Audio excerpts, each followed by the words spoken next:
Voces que generan opinión en Mesa de Noticias. Y la cortina la anuncia, los jueves son completamente de él. Nuestro Luis Felipe Slier ya está aquí en nuestra Mesa de Noticias. Es como con esa frase, estábamos contentos, tristes ahora. Contentos, tristes, así estamos. Contentos, tristes. ¿Cómo está Luis Felipe? Contentos, tristes, asustados. Sí, asustados, también.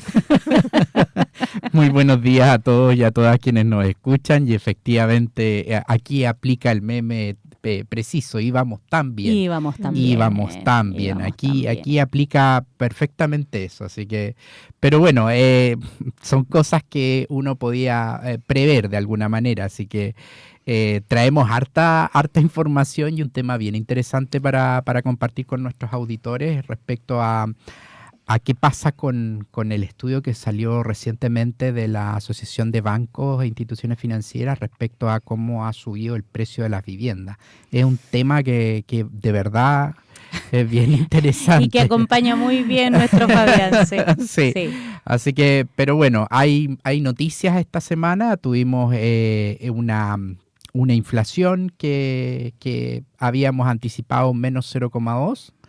Fue 0, así que no fue tan buena como lo esperaba. Uno habría celebrado un 0, pero efectivamente en este mes, en el mes que se entrega la información que corresponde a junio, uno habría esperado una inflación negativa, ¿ya? Así que todavía existe alguna presión sobre los precios, porque por lo general todos los meses, todos los años, junio tiene inflaciones negativas. Por lo tanto, un 0, uno diría, celébralo, sí, está salgamos bien. A celebrar. Sí, pero la diferencia entre el menos 0,2 y el 0 es un tema. Bueno, la buena noticia es que vamos a mantener la UEF hasta los primeros días de agosto en 40.842 pesos, así que no se va a mover. Buena noticia, no sí, se va a mover, así que para todos los que tienen deudas en UEF, este periodo va a ser el mismo que paguen hoy día, al mismo que paguen en el 8 de agosto. Qué alegría.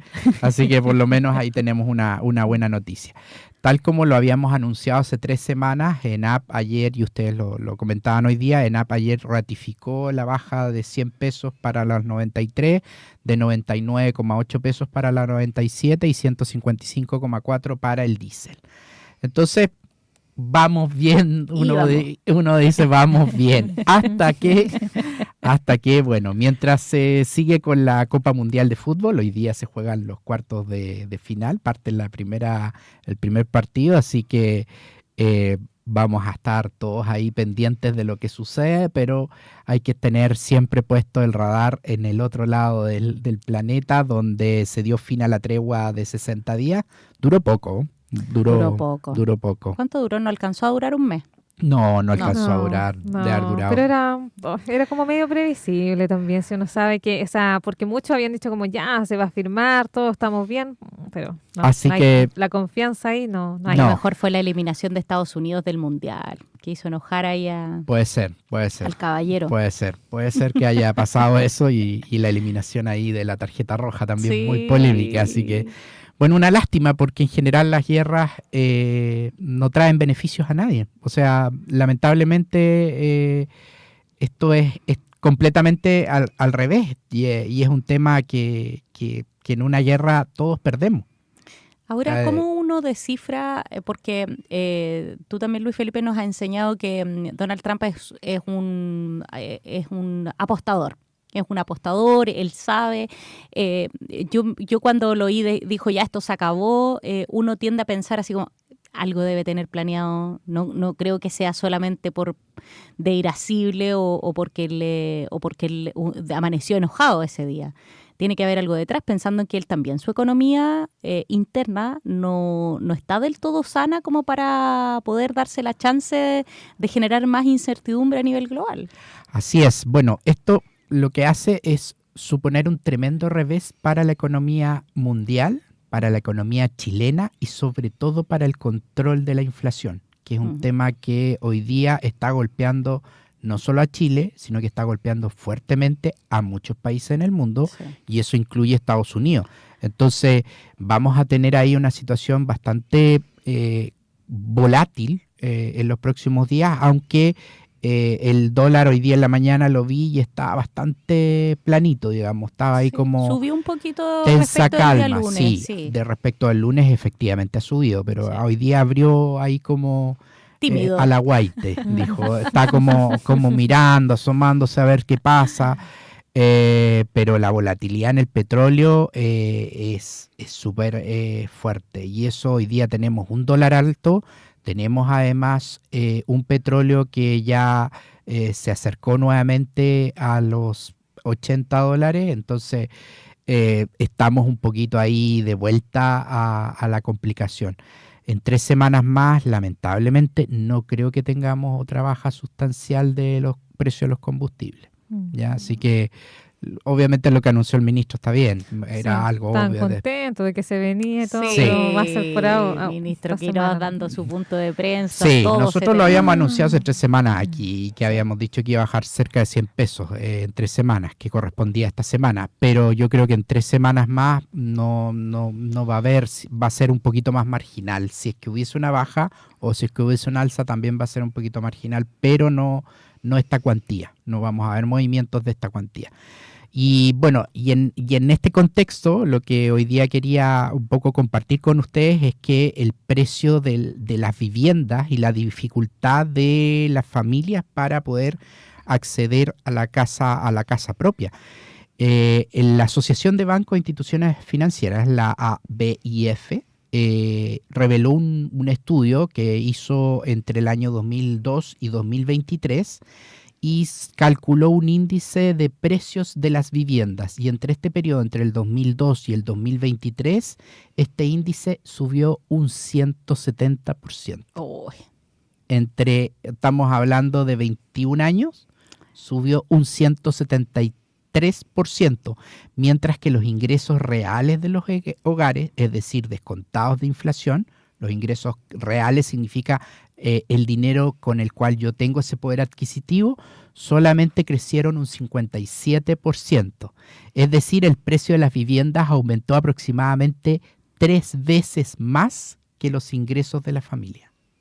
Dramático, me parece. Entonces, a mí, cuando leí el estudio, me pareció dramático, me pareció muy fuerte respecto al precio de las viviendas. Entonces, ¿qué significa esto para las familias en general? Que el sueño de la casa propia, está bien, no es que haya desaparecido, está cada vez más lejos. Se alejó considerablemente. O sea, hace 20 años una familia podía proyectar con más realismo la compra de una vivienda si es que tenía un empleo estable, si es que tenía un ingreso que le permitiera un porcentaje destinarlo a ahorrar para el pie y al dividendo, pero hoy día está bastante más lejos, dado esta diferencia en el cual tus ingresos suben un 57% en este periodo de corte de estudio de 21 años, pero los precios de las viviendas se disparan 170%.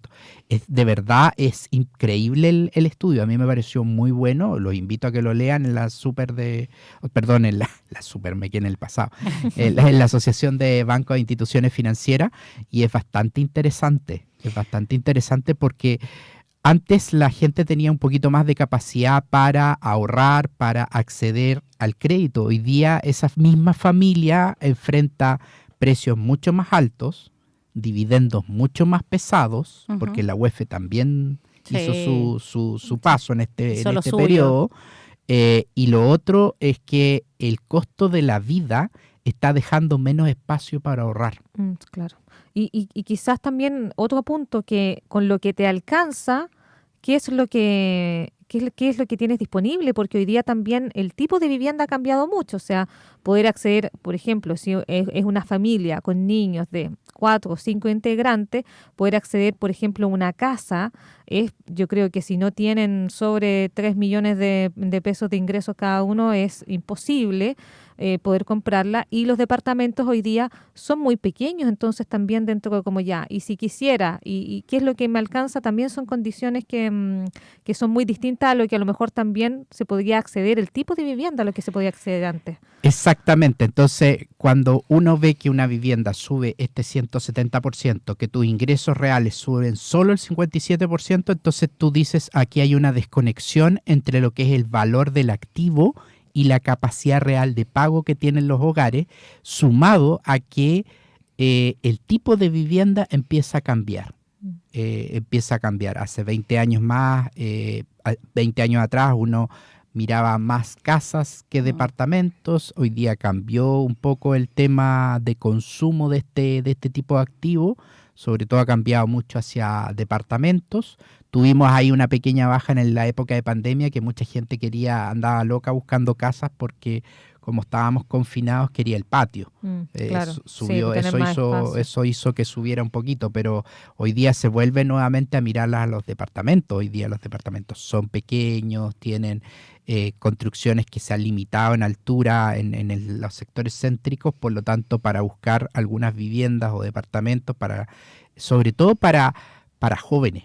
Y aquí es donde es un tema que también preocupa, porque esto golpea especialmente a los jóvenes y a las familias de clase media que arriendan mientras están intentando ahorrar para juntar para el pie. Entonces, y si tú le sumas a esto, además que tenemos un nivel de desempleo alto en el país, las familias tienen pocas probabilidades de proyectarse. Entonces, por lo tanto, vamos a tener que ver cómo se produce este ajuste. El informe además señala que hoy las familias destinan una porción mucho mayor de sus ingresos al dividendo. Antiguamente, cerca del 25% del ingreso familiar se destinaba al pago del dividendo. Ahora, ahí me imagino que lo que tiene que entrar a jugar, porque aquí hay varias variables que si uno se pone un poco más apocalíptico y catastrófico, en unos años más vamos a empezar a ver. Va a haber una mayor oferta versus quienes buscan, porque la gente también deja de buscar en el determinado momento. Y no solamente eso, se supone que si no viene un impulso importante, nosotros vamos a tener una población bastante envejecida muy pronto. Entonces, por lo tanto, hoy día el tema inmobiliario, yo no sé cómo está proyectando también eso. Me imagino que tiene que ver con estos departamentos. Uno ya cada vez ve más 1 o 2 dormitorios y nada más. Entonces, va a haber poca gente buscando. Y lo otro es que porque hoy día estatalmente se han tratado de impulsar con instrumentos, no sé, te apoyamos con tales los subsidios, ¿cómo se llamaban? Los IFE, no eran IFE, pero estos subsidios también para subsidio a la compra de la vivienda, pero parece que tampoco son suficientes. Claro, lo que pasa es que hoy día, como mencionaba, antiguamente las familias destinaban el 25% de su ingreso, o sea, un cuarto de su ingreso familiar, lo podían destinar a el pago del dividendo. Hoy día este estudio refleja que cerca del 40% del ingreso familiar se está destinando al pago de dividendo. Entonces, cuando tú ves esa cifra, te das cuenta de que si yo antes destinaba el 25, ahora el 40, incluso para arriendo, queda mucho menos espacio para lo que es alimentación, educación, salud, ahorro, transporte. O sea, es súper complicado para las familias hoy día proyectar el tema de la casa propia. No solamente porque uno podría decir, mira, hoy día las tasas, puedes encontrar incluso una tasa levemente inferior, bajo el 4%, puedes encontrar una en 3,9%, puedes encontrar un financiamiento del 80%, sí, se puede, pero es para cierto grupo de personas porque las condiciones crediticias también han cambiado. Hoy día se tornaron mucho más exigentes, los niveles de ingreso que tienen que tener las familias son mucho más altos, por lo tanto es muy difícil hoy día, además del aumento del precio que no se condice con el aumento de los ingresos reales, es más difícil hoy día acceder al crédito por las condiciones y el riesgo de no pago que evalúan los bancos o instituciones que otorgan los créditos hipotecarios. Y ahí no estará justamente, porque esto es todo un sistema. Así Hay es. apoyo, bueno, están los subsidios, se ha hablado mucho de que los subsidios que entrega, por ejemplo, el MIMBO hoy día quizás no alcanzan, pero dentro de toda esta vorágine, poco hablamos, por ejemplo, de estos cortafuegos que está poniendo la banca. ¿Qué yo sé que la banca no tiene que ser responsable socialmente en algunos aspectos, en el sobreendeudamiento, pero ¿qué pasa? Por ejemplo, yo tengo varios conocidos y amigos que hoy día efectivamente arriendan, y no arriendos baratos, No. arriendos que están por sobre los 450, incluso más. O sea, Ese es bajo, Ves. 500, 600, 1.000 pesos. Un departamento de 2 dormitorios cuesta 1.000.000, 1.100.000. En determinados lugares. Te estoy hablando acá en el centro, a Sí. unas pocas cuadras de aquí de 2 dormitorios. Entonces, por ejemplo, a mí... Claro, que no sea un departamento de 2x2 en el fondo. Claro. Entonces, mi pregunta es, ¿qué pasa? Porque hoy día creo que conversábamos en algún lugar y me decían, oye, yo si voy al banco con la renta que tengo, que no es tan alta, estoy hablando de personas que a lo mejor ganan 1,5 millones de pesos, que uno podría pensar antes era mucho dinero, 1,5 millones de pesos, el banco no me pesca ni en bajada, pero estoy pagando un arriendo que vale, no sé, 800,000 pesos. ¿Por qué ese no se convierte en una variable para el banco de decir, oye, esta persona lleva 10 años pagando un arriendo? Y efectivamente, ¿por qué no se genera como una especie como de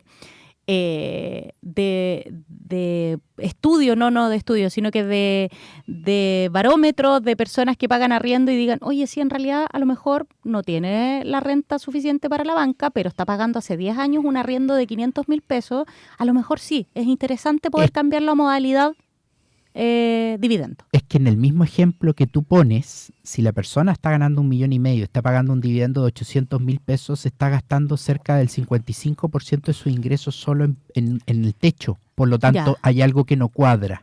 Y el riesgo de que esa persona, frente a una situación, por ejemplo, de un quiebre temporal de ingresos o frente a esa situación, haga que el sistema colapse y deje de pagar. Por lo tanto, el banco, voy a ser súper duro, pero el negocio del banco no es quitar las viviendas y después venderlas. El negocio del banco es prestar dinero. Sí. Y lo que quiere hacer el banco es que te prestar el dinero, pero tener una cierta garantía de que te lo van a devolver. Ya, perfecto. Si bien la garantía pasa a ser la hipoteca, es decir, que el banco, si tú no pagas, se queda con la propiedad, el banco después tiene que liquidarla, tiene que... Es más engorroso para ellos. No es un negocio de ellos el negocio inmobiliario, sí, es un tema súper complicado. Tú no puedes pensar que una familia pueda destinar más del 55% de su ingreso a pagar un arriendo. Hay algo mal ahí, hay algo que no está cuadrando, por lo tanto corre lo que decía Leslie, que uno va a tener que ver qué nivel de vivienda es la que a cual puede acceder en función de sus ingresos. Claro. Pero también en comprar, porque por ejemplo antes una familia que podía, hoy día difícil como comparar, pero que no tuviera muchos ingresos, podía en el fondo poder comprar una casa. Sí. Tenía opciones. Sí. Pero hoy día una familia como de clase media que quisiera comprar no tiene posibilidad, porque ya las casas, como decía, están tan caras. ¿Y qué podría comprar? Un departamento de, no sé, estudio, porque hoy día están también carísimos. 22 metros pero cuadrados. tampoco es lo que le sirve. Entonces, ¿por qué se va a comprar un departamento de estudio si no es lo que necesita? Pero claro, anteriormente una familia con condiciones o con incluso menos ingresos, si eran ordenados, tenía la opción de comprarse una casa, me refiero. Y hoy día esa opción, claro, ya el tipo de vivienda a la que podrían eventualmente acceder tampoco es la que en el fondo les conviene. Lo interesante es que hay varias razones de por qué subieron estas viviendas. Y uno, investigando un poco, te das cuenta que primero el valor del suelo. El valor del suelo urbano en ciudades grandes, estoy hablando Concepción, Santiago, Temuco, Viña del Mar, Chillán, el valor del suelo bien ubicado es cada vez más escaso y cada día está más caro. Entonces, por un efecto de oferta y demanda, ¿sí? Un tema que cada vez está más escaso. Otra razón son los mayores costos de construcción. No nos olvidemos que tuvimos una pandemia que hizo que los precios pegajosos se quedaran por ahí arriba. Y hoy día la construcción, los materiales, la mano de obra, entramos en algo que hemos dejado de un poco de nombrar, pero el tema de los permisos. Atrasa el tema de los permisos. ¿Saben cuánto tiene que invertir una empresa constructora para poder sortear todos los permisos que se requieren? Algo nos contaban ayer. Entonces hay un tema ahí también de oferta. O sea, también la tercera razón es porque Chile arrastra un déficit habitacional importante. Y eso se refleja en esto, porque esto es, si uno tiene mucha demanda por un cierto bien, la forma de ajustarlo es el precio. Por lo tanto, cuando hay mucha demanda por un tipo de bien, en este caso viviendas, vemos el ejemplo clásico de economía más básica, en la cual el precio en estos 20 años subió 170%. Entonces, es cuando hay muchas familias que necesitan vivienda y la oferta no crece al mismo ritmo, obviamente lo que sucede es que los precios tienden a subir. ¿Y qué debería pasar, Luis Felipe? Porque este tema no es solo de Chile. A mí me he pillado con recortes de prensa en Madrid, por ejemplo. España también está con la misma situación en sus grandes polos urbanos. Personas jóvenes, por ejemplo, que no les alcanza, que la banca tampoco son riesgosas para prestar. Pero tampoco está, hoy día siento, porque en algún punto uno decía, estaba apuntando ya entonces estas viviendas o departamentos para los inversionistas, pero hoy día ya también hemos visto que en algunos casos por los precios de los arriendos que han subido, pero ha subido también la cuota del dividendo, entonces también para algunos ya ciertos lugares que se veían beneficiosos tampoco están rentables, sobre todo para una persona que quizás no cuenta con gran respaldo. Entonces, ¿quiénes van a comprar estos departamentos? Porque uno en un momento decía, claro, es que no lo están comprando para vivir necesariamente, lo están comprando para inversión. Pero hoy día igual el inversionista ya no está tan... Es que hoy día la inversión tampoco se está tornando tan rentable porque producto de esta misma condición, la rentabilidad que tú mides en función de cuánto puedes cobrar el arriendo, que puedes apalancar el dividendo, que puedes pagar el dividendo y que se pague solo, finalmente en algunos sectores no está resultando esa ecuación. Sobre todo se está dando en Santiago. Pero desde el punto de vista de una política pública, por ejemplo, lo primero que deberíamos hacer es aumentar las viviendas, la oferta de viviendas bien ubicadas, porque efectivamente lo que vamos a tender a hacer y lo que ya vimos que pasó en Santiago y que está pasando aquí en Concepción es que vamos a tener que poner viviendas en sectores muy lejanos, estoy hablando al centro, a la conurbación, digamos. Entonces, obviamente eso hace que de alguna manera...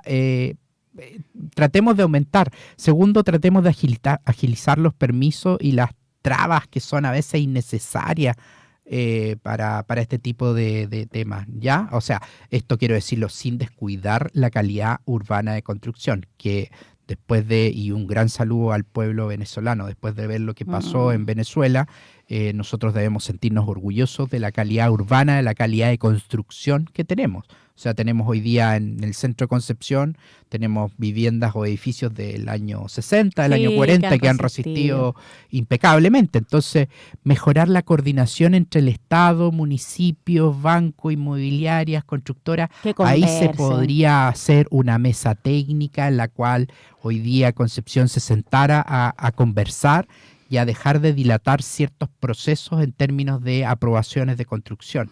Yo creo que ahí hay un interesante desafío en sentarse a conversar, fortalecer los subsidios bien focalizados y por último tratar de recuperar ese incentivo al ahorro de las familias, porque si bien podemos tener toda la voluntad, pero si las familias no tienen el concepto de ahorro y van a privilegiar el consumo presente, es decir, consumir, cambiar el auto, cambiar ropa, zapatillas, etcétera, permanentemente, televisores, los equipos de música tremendo. Si vamos a hacer eso, estamos desperdiciando la posibilidad de tener una capacidad de ahorro. Y eso es una excelente instancia, primero, para poder optar a una vivienda, porque siempre la gente dice es que tengo que tener el 10%, bueno, ponte como meta tener el 20%, pero el concepto de ahorro es el que tú tienes que tener. Ahora tú te das cuenta que esto es todo un sistema, porque a lo mejor Concepción ya no es, pero podrías mirar, por ejemplo, a Penco, y si tuvieras efectivamente una buena situación de transporte, sería una alternativa. Absolutamente. O, hoy por día... ejemplo, no sé, hasta Lota, por ejemplo, que siempre hemos aquí abogado por el biotren a Lota. A lo mejor también, 45 minutos, a lo mejor ya ahora no se va a ver como... es que tú ponías el ejemplo de la región metropolitana y claro, hay personas que uno dice, 45 minutos, ya, pero tienen un buen sistema de tren. Un buen sistema de transporte, un buen sistema, o sea, si tuviéramos una conexión mucho más hasta rápida, Florida podría por ejemplo, hasta Florida, hasta Tomé, hasta Dichato por el sector norte, por el sector sur, hasta Lota, bueno, ya hasta Talcahuano, Chiguayante, seguir insistiendo hasta Hualqui, que pudiera conectar. Hoy día te puedes conectar en 20 minutos. Sí. Y 20 minutos de desplazamiento es No es poco, tanto, sí. es Bueno, poco tiempo. Y a entonces, propósito de lo que comentaban, bueno, hay algunas personas jóvenes que tienen capacidad de ahorro y que tienen también un monto, que lo que han optado es, por ejemplo, comprarse un terreno en estas inmediaciones, por ejemplo, que igual se quedan cerca de la ciudad, y se han comprado el terreno y se han hecho su propia vivienda, que obviamente con unas condiciones desde el punto de vista del espacio mucho mayores, y que, claro, les sale más conveniente que, por ejemplo, haberse visto una vivienda que hubiera sido la mitad del espacio acá en la zona urbana. pero son decisiones, y lo que quiero un poco reflexionar es lo que tú planteas también, es decir, también hay que preguntarse, no basta con preguntarse, me gusta esta casa, ¡ay, qué linda, es la casa de mis sueños y me encanta! No basta con preguntarse, hay que preguntarse, ¿puedo sostener este compromiso de pago por 15, 20, 25, hasta 30 años? ¿Puedo sostener ese compromiso de pago? Si la respuesta, después de hecho tu análisis, es sí, bueno, entonces obviamente que es importante comenzar con el ahorro. Y me parece que hoy día, mientras más jóvenes comenzaran con el ahorro, pensando incluso en viviendas en que no necesariamente sea la vivienda definitiva ni de sueño para vivir, pero que transformes tu dividendo, aunque sea un departamento de estudio chiquitito, pero que lo transforme en vez de dividendo en vez de arriendo en dividendo, ya estás capitalizando. Te aprietas el cinturón y ese mismo estudio puede ser el pie, un buen pie que puede corresponder hasta el 30, 40 o hasta el 50% de otra vivienda.